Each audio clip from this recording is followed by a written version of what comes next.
Mike McCool here in the Royal Examiner Studios. With me is Ryan over here, son, father, Ray Bramble. You got that? Yes, you did. Yeah, I did it. Okay. They're with a company in Front Royal called AireServ. Today we're going to talk a little bit about heating and air conditioning systems. There's been a lot in the news about utility bills being expensive, and people have been to the government meetings and just ranting and raving about how high their utility bills are.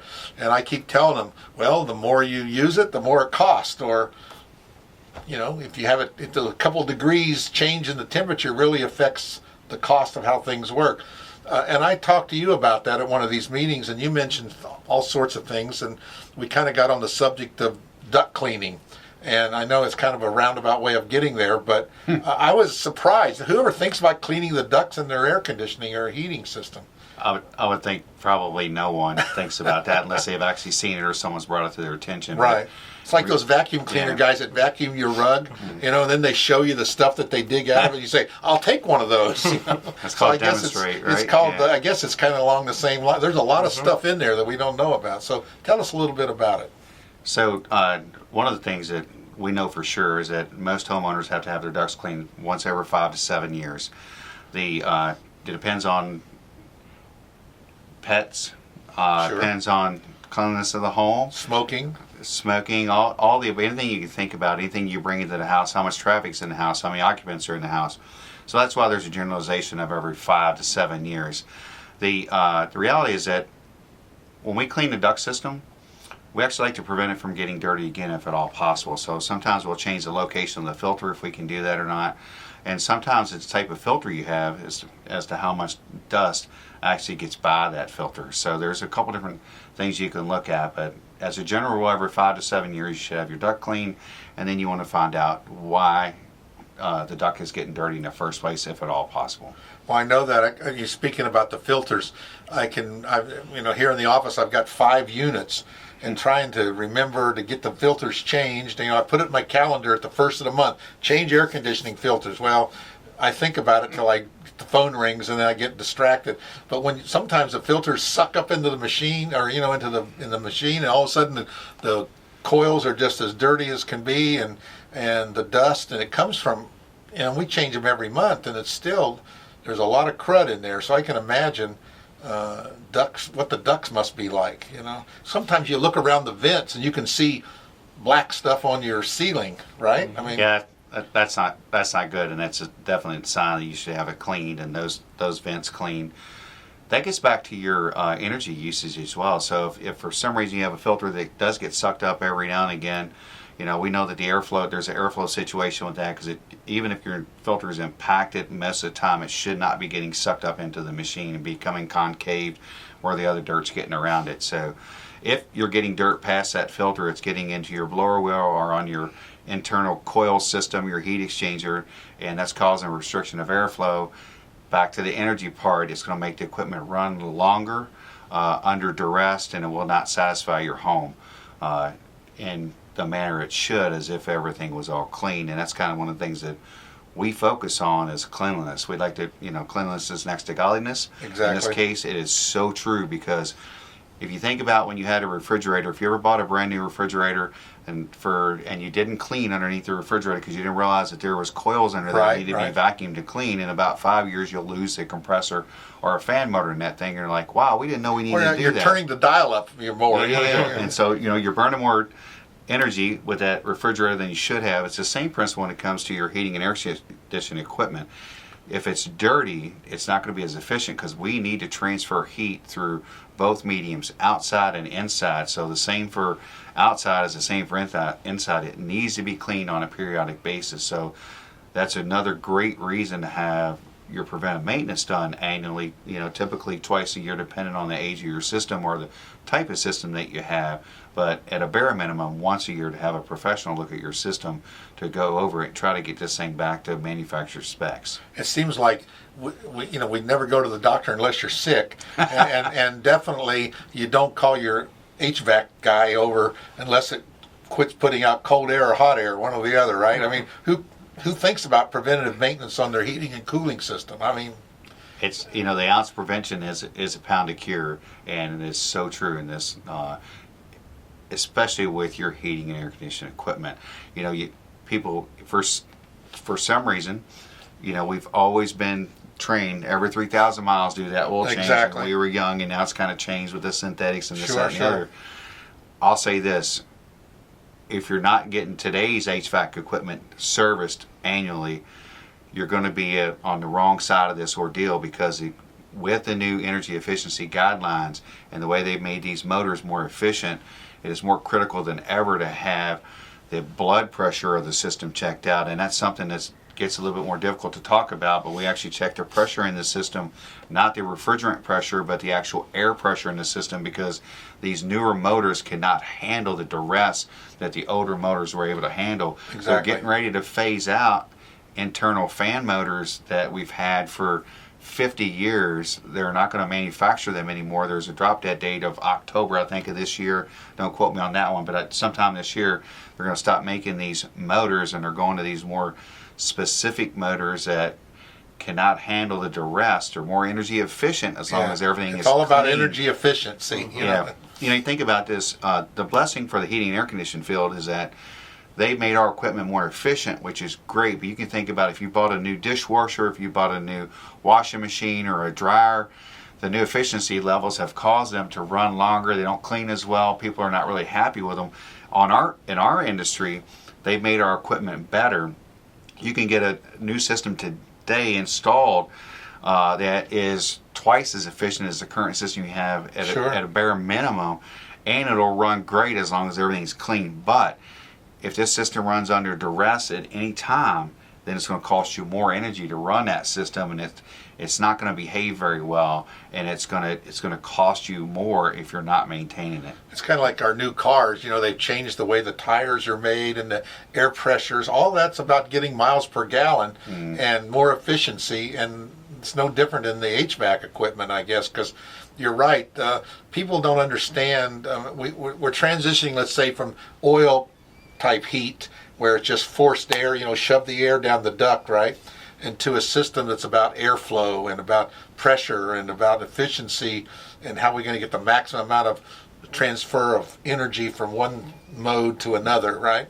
So I noticed people, oh, it's cold in here, and they close the duct off, you know, or they have a fluorescent light and they take a bulb out. I mean, not realizing that same amount of electricity is used or more is used when you start closing these things down.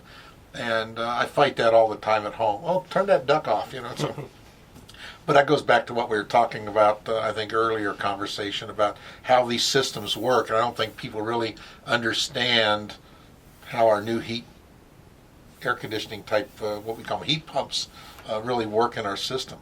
You know, that opens up a whole other discussion, but I won't go too far into it. But it has to do with training.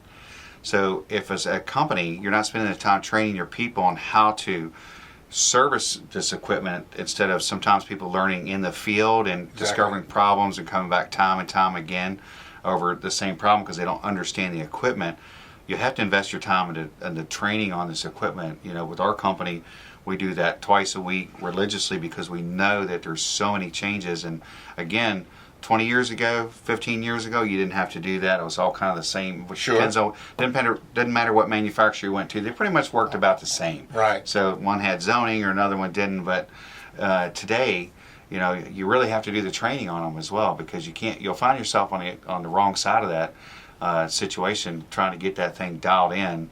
If you're not trained on that piece of equipment or that manufacturer, don't take the time to invest in that. Sure. So. Well, like you say, there is some engineering involved in putting these ducts and things in a home, and I'm sure a lot of your time is spent trying to make something work that's already there, that you can't get into the walls and the ceiling any longer, you know. So you talked earlier about some of this equipment that you have now that allows you to seal these ducts. It's kind of like stuff that's already in place you can make better. Is that what you're saying? That's correct. We can go into the system internally with this new sealing system, and basically ducts are manually connected with drive connections, and there's holes that are in place all through the whole duct system. And with the sealing system, especially ducts that are in a wall that you can't manually seal, the sealing system pressurizes the duct, and it's almost like a like a glue that almost seals all the little holes that are inside the ducts and allows more air to be delivered to the home, which helps, back on the conversation about efficiency, helps improve energy efficiency. More of that air is being delivered into the home as opposed to being lost in an attic or in a crawl space. Well, you know, when I'm in the wintertime, I'm driving down the road and I always look at the roofs of the home and saying, what snow is melting quicker? And I'm thinking, wow, you know, you always think about insulation, but, you know, part of this could be air loss in our duct system because, you know, out of sight, out of mind, we don't know. And I'm thinking, oh man, I bet I'm losing a lot of heat or cooling out of my ducts that I'm not getting into. It's in the attic and just going not where I want it to go. Some folks watching this may say, what are they talking about? What we're talking about is an Aeroseal duct system. It's an adhesive that goes on, that is, when you pressurize the duct, as Ryan said, we pressurize the duct and the adhesive actually goes and finds apertures in the duct system from all these manual connections that were made. And even if somebody put in a system, and even in my own home, we put in a system and we found out that I was losing about 390 CFM of air through, because I have a zoning system, and we sealed it down to like 40, so we had like a 90% duct seal, so I'll have a very little bit of a duct loss, and this is under a pressurized system. But the reality is when you pressurize it, it goes in, and we have to cap off all the registers, all the returns, and we pressurize it, and it goes in and finds all the openings, and it'll seal up to a 5/8 inch diameter hole in the ductwork. Kind of like that fix-a-flat. It's almost exactly like the fix-a-flat. You know, it's funny, Mike. That's what I was thinking of, fix-a-flat, yeah. A lot of people that we go visit and see, everybody thinks they need a bigger unit. The Department of Energy actually says that an average home loses about 30 to 40% of its air loss in one current system. If your current system could put 30 to 40% more air back into your home, you don't need a bigger system. You just need a sealed system that works properly for your home. And we just did a story with the town on their I&I system, you know, for our water or sewers. You know, too much stuff's getting into the treatment plant, and like rainwater and things, and they'll come and do the exact same thing. They seal it up and inject the smoke or whatever it is into. Next thing you know, you're seeing smoke come out of your yard and all different places where water is leaking in that we have to treat, that we're spending money to treat it. It's the same way. We're spending money to treat this air that's not really helping us. We're just going out into nowhere. We're heating the attic. It's like you always told your kid, close the door. You know, you're born in a barn. We're not heating the outdoors, right? I mean, we say things like that. And so I think we all understand that there is this leakage. And but whoever thought about that you could fix this? It's actually amazing because on each day occurrence, it's not. You say, oh, that's not very much, but if you do that, you know, year round, and you're losing all that air, you know. It is proven that your system will not work as hard if you're conditioning the air that you want to condition and not conditioning the attic and not pulling. Here's the biggest side of it. On your return side, if you're pulling any air from your attic space or from your basement or from areas that you don't actually use, and that's unconditioned air, just think about not just the conditioned air in your house that's coming back at, say, 78, 79 degrees, but how about the 100-degree air that's coming in? You got to reheat or recool that air. Yes, and all that moisture that's coming in with it, because the real effect here is that, you know, when we work on heating and cooling, and mostly on the cooling side, is we're trying to remove the humidity. You know, if we get the humidity right, or take it out or put it in, one or the other. Exactly. Yeah. You know, with a humidifier or a dehumidifier, or but if you have a properly sized system, and you don't have this, you know, moisture-ridden basement or something like that, or something we can't see, that if you size that unit correctly by doing what we do we do a load calculation on the house, so it's heat loss and heat gain. We do that on every single system that we look at, so we know that if it's sized properly or not. And if we do that, you'll actually pull that humidity out. I'll give you the example. You can be a wet 72 or a dry 72, and a dry 72 is actually really cool. Because your thermostat can only reads, typical thermostats only reads what's called sensibles, what you can touch. It doesn't read the latent or doesn't read the moisture content. So I can actually have a house at 75 degrees at 50% relative humidity in the summertime. Just think how much more energy that causes more strain on the carbon footprint as a whole to try to get from 75 to 72. And a wet 72 is not very warm. It's not very cool. It's muggy. It's moist. You're not going to like that. It's anybody who's ever been to the Midwest, 80 degrees or 90 degrees in Arizona is not the same 90 degrees as Well, that's here what in they say. Virginia. They say it's a dry heat. Yeah. Well, it's like, been in an oven? Yeah. Well, just the other day I was in the restaurant and it rained. So the humidity was up. It was cold in there. But when you look at the thermostat, it was 73 degrees, but it felt cold. Where, and I think that's some of these systems, we need indoor and outdoor thermometers, and the thing needs to talk to each other so it can adjust. But a lot of contractors I know in the past that saves $50 on our system, so we won't put that in.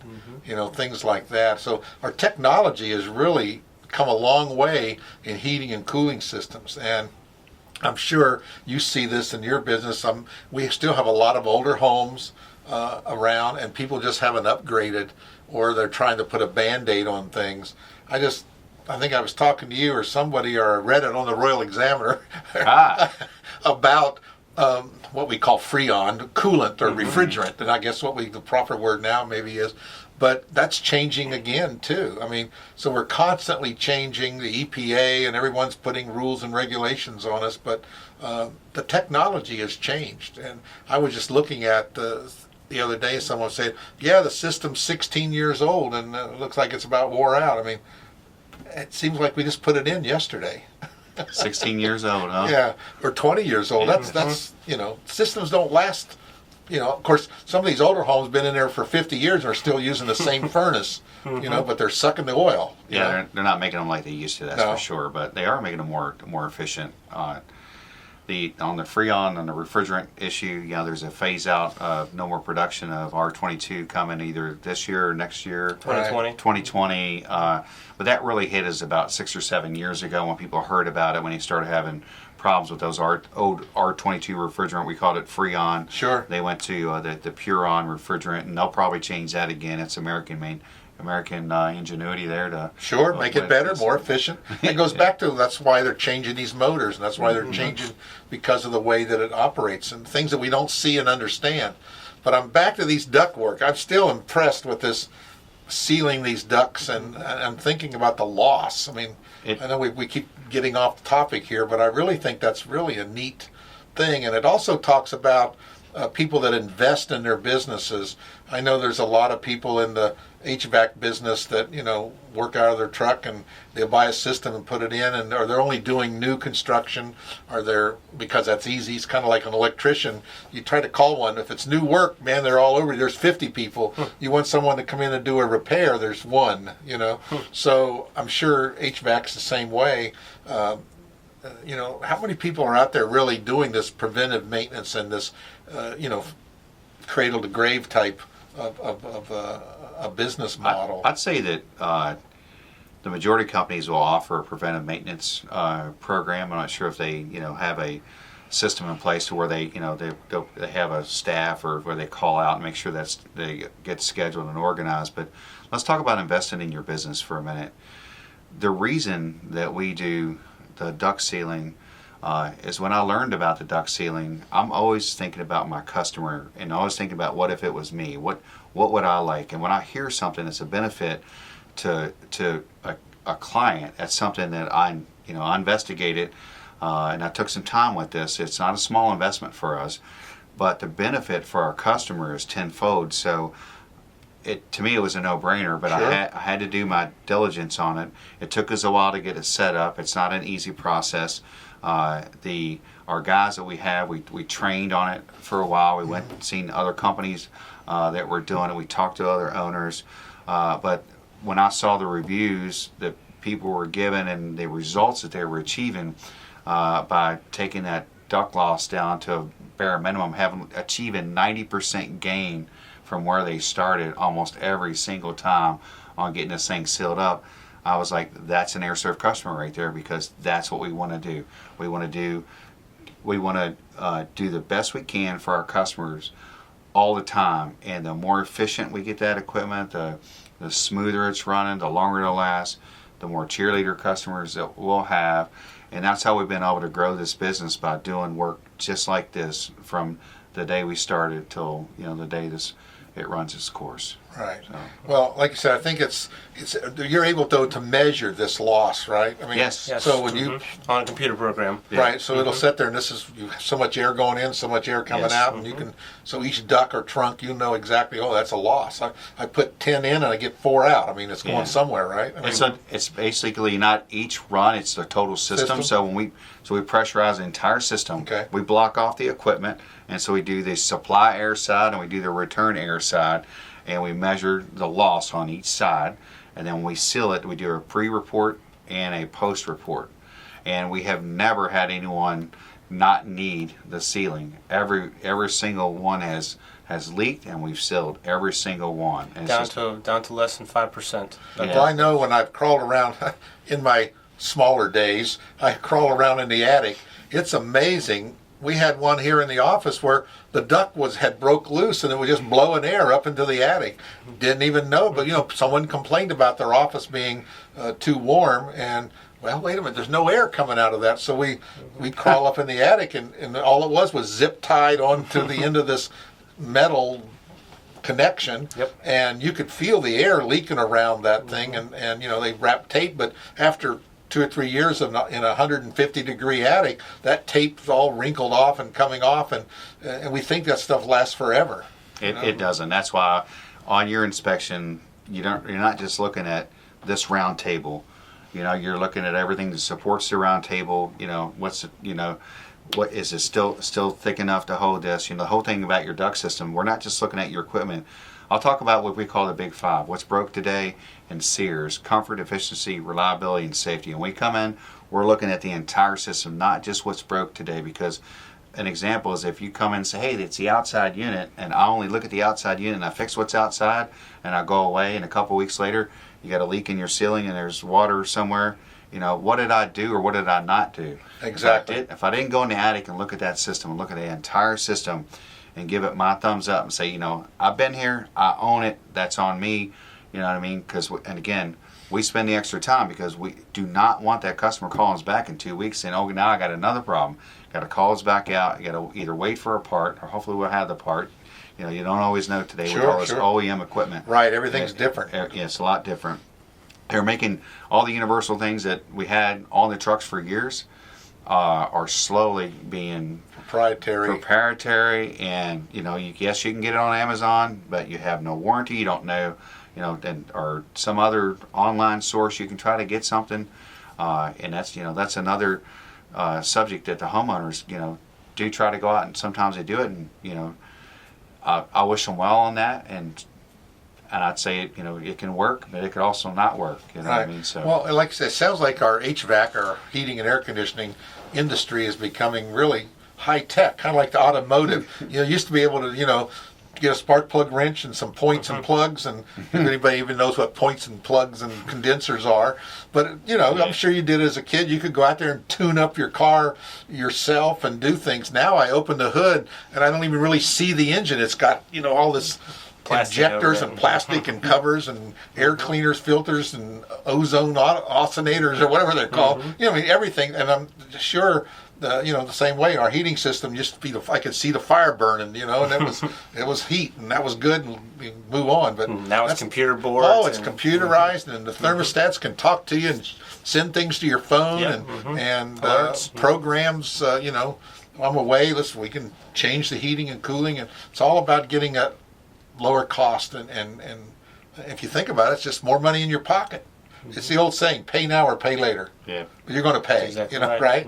So it's better to take it off in small bites and make sure, and then enjoy that benefit of saving some money, it sounds like to me. I mean, it's an interesting thing. I think we should find out more about it. Maybe we come one day and come on site while you're pressurizing. I think that'd make a neat video, We can definitely do that. I'd love to do that. That might be something interesting to see. I think if people see, hands-on, we can talk about it all day, but, a demonstration is worth a lot. But there's a lot of things like that in our world that we just don't understand, am I comfortable? And that's all we care about. And how we get there, most people don't really care. If they're willing to pay for it, they pay it. And if they're not, they suffer. You know, or they'll put up with a little heat. Was it you talked? We were sitting, I think, at LD's the other day, and maybe you or your wife or someone says how people will put up with being cold, but boy, they don't. They want that air conditioning. I think it was your wife said. Yeah. You know, but you know, they won't call us if the heat doesn't work. But boy, that air conditioner doesn't work. They're Johnny on the spot, right? Yeah, that goes back to the other conversation of like in the 70s and 80s. You know, most of us never had air conditioning, right? So how do we survive? So when we got that air conditioning, you know, we realized that it's 95 degrees outside. Yeah, you walk inside the house and it's 75. I was like, wow, this feels a lot better than it was then. And so, you know, we get a customer acclimated to that environment. It's okay. But now that people have been treated to some conditions inside of buildings and inside of homes, cars, where the relative humidity is perfect and where the temperature is right, and so they're liking that feeling. And then when they go into another home and it says 72, but they're kind of moist. They're like, this doesn't feel very good. And, you know, it's like, you know, well, I thought I liked 72, and 72 used to be the number. That's not the number anymore. No, right. Now we got to get the humidity down. We got to get them back to the comfort levels. And now these houses are being made tighter. That's a whole other subject on, you know, the air quality that we have to deal with and look at. We actually do air sampling inside of homes. If anybody has any issues, when we do some of our discovery and we find out that there's some issues in the home, we have a technology where we come in and we do the air sampling. It takes about 30 minutes, and we sample the air and we print out a report of actually what the indoor air quality is. And we're looking at temperature, we're looking at humidity, we're looking at chemicals. Chemicals is a huge one. Right. Chemicals, It's amazing how things, little fumes and odors that after a while you get used to them and you don't smell them, but they're causing an effect on you. I had my nose run every time I go. Carbon monoxide. Well, how about, you know, everyone always had you go over to the grandma's house and it always smelled different than your house did. Well, that was mothballs. Well, but again, but it goes back to something in your house that, you know, they're used to it. They don't smell anything. Yeah. You know, and you go in there and what is that? You know, and it's the same way when you go into someone's house and, you know, we're so used to looking at that thermostat that says 72 or 75, and they think that's the answer. And it's almost like, you know, do we want to? How does it feel? Forget what that number. It's not a number any longer. 20 years ago, that it was about the number. Yeah. The technology has changed so much now that the number is secondary to what the primary issue. Well, is. Do you know what technology did? They made thermostats that you can offset by 3 degrees.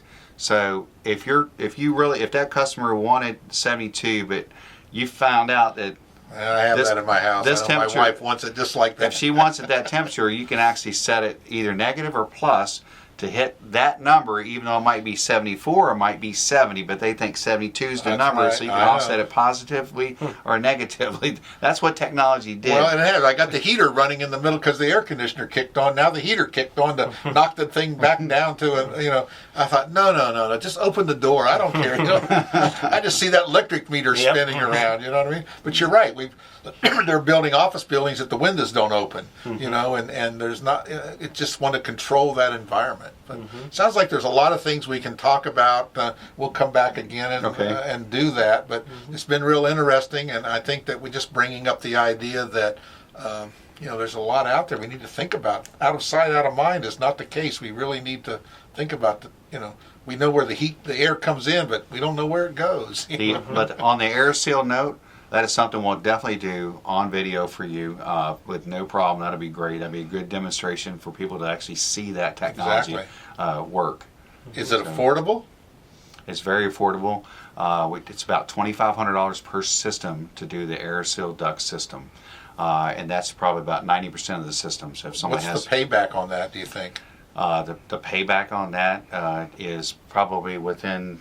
I do not have an exact answer. I'm sure it varies from house to house. It will, because typically there's usually, on average, I mean, we can have up to 15 to 30% savings on the efficiency of the equipment. I mean, if we're losing 30 to 40% of our airflow, we're putting that back into the home. I mean, from the Department of Energy, we're putting that back into the home. So it won't take long to pay that back. That's correct. I would say, you know, 2 years is a long time for that to happen. I would think it's going to happen a lot shorter than that because of what we're able to do. It depends on how much your duct is leaking. But I'll say this. I don't know the exact answer on the payback because that was not really my concern. My concern is that if I'm losing 40% of airflow through in unconditioned areas, would I rather want that to be lost, or would I rather want it to be inside where I want it? Exactly. And that's where I'm paying for it. I want to benefit from it. That's correct. Every new system, we almost won't do a new system any longer without sealing it. Yeah, because you know it's going to come back and bite you, isn't it? Yeah, it doesn't make sense for the consumer to purchase a system from $12,000 to $20,000 to not do a duct sealing system, and you can do $6,000 to $12,000. It depends on what size your system and depends on what you get. But it doesn't make sense not to seal the ducts from the inside. Especially when, like you say, those ducts have been there for who knows how long. Mm-hmm. I mean, and some were doing a retro, a repair job or whatever you would call it, a redo. It makes sense. The technology's there now. We should take advantage of it. It seems like. And I think I said have it's 10-year warranty on the actual sealing itself. So that's a long time. So another 10 years, you may or may not want to visit it again. Sure. I don't know the answer on that, because a 10-year warranty is what their minimum is, not what their maximum is. Sure. They have systems that has had ducts. It started in the 70s. So this is not new technology. No, it's just starting to really come along. Well, I know this payback. I mean, we've converted our lights in the office, and I've got over 100 light bulbs in my office. LEDs, and we've converted it over, and we went through the payback period, and it's amazing how short that will be. Mm-hmm. And how much, the savings on my electric bill is like $6,000 a year just in light savings. That's huge. That's how many lights I have in this building, I can almost do the math on the top of my head, because the majority of homes, 60% of their utility bills is HVAC. Right. So if your utility bill is $200 a month, 60% of that is $120. So if you're throwing $40 a month away. Exactly. Take the $40, and multiply that out, and whatever that might be. Maybe it's 3 years that it takes to pay back. What about the subsequent years after that? All the years you're putting that money back in your pocket, right? So again, HVAC, and having a more comfortable environment to live in. Yeah, and having your equipment last longer because it's not working as hard to condition. You go from 16 years to 20 years, right? Yes, sir. Well, that's the goal. Yeah. That's another point. So a typical heat pump system will last anywhere, the ones that were built in the last 25 years, is anywhere from 10 to 15 years. A gas, AC furnace, oil furnace situation, oil furnace will last much longer typically, but that's 15 to 20 years. So today, with the systems they're coming out with today, the heat pumps are coming out with today, those are lasting about 20, their life expectancy is 20 years. With proper maintenance. With proper maintenance on that system, not 10 to 15. That's a huge savings. Oh, yes, absolutely. So, plus they're a lot more efficient. And that's a minimum expectation of those systems. There's a reason why the manufacturers put 10 and 12-year compressor warranties on this equipment. And that's what every contractor from A to Z putting this equipment in. They're still warrantying that compressor for that outdoor unit for that long time, because their expectation is much longer than that. So that's a good sign to think about that. Yes. Well, we'll get back together, Ryan and Ray, and we'll talk again, and we'll see about some interesting things in technology. I'll be looking forward to coming over to have you do a demo on that. I think it'd be really interesting. Yeah, that's something we can definitely set up. We really apprete it, and thanks again for coming in and talk to us. Yes, sir. Thanks, Ray. Nice meeting you again. Too, sir. We'll talk later about how you get your kids to work for you. I always tell people, you hire my kids, I hire your kids. Anyway, that's another story. We'll talk about that next time. Very good.